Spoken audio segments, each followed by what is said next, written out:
今日は、春先に漬けた甘酢漬けの大根ですけども、少し残ってますので、これで、ごま油炒めを作ろうと思います。小口切りにしていきます。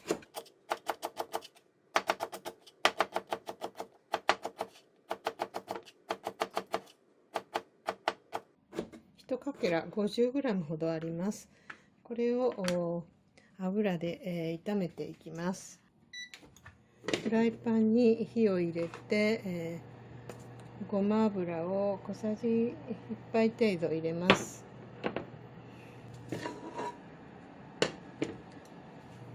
この中に、切った甘酢漬けを入れます。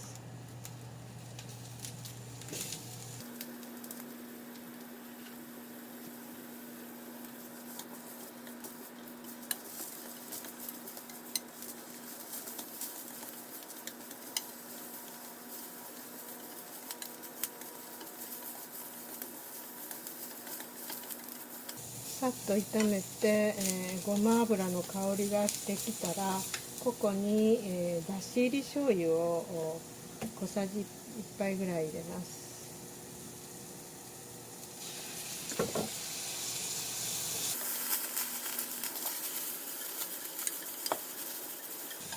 好みの量で構いません。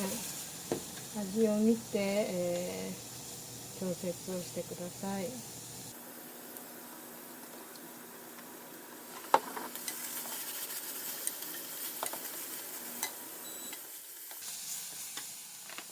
これに、すりごまをか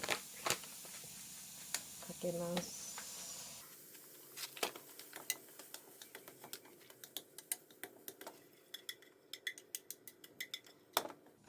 で、簡単なご飯のお供ができました。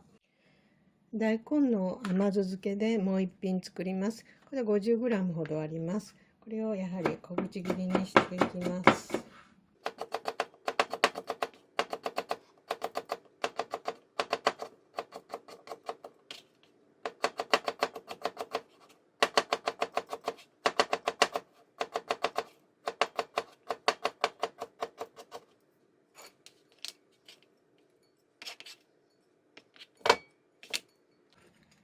これで切りましたら、昆布だしのすし酢、市販のものですけど、これを使います。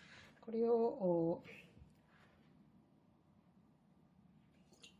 小さじ1杯ぐらいと薄口醤油ですね。これをちょっとかけます。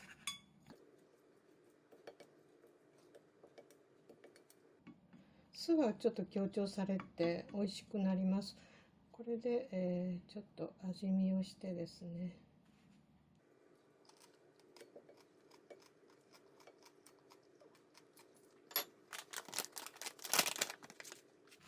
これに、ごまをかけてまぶします。あっさりしたいいお味になります。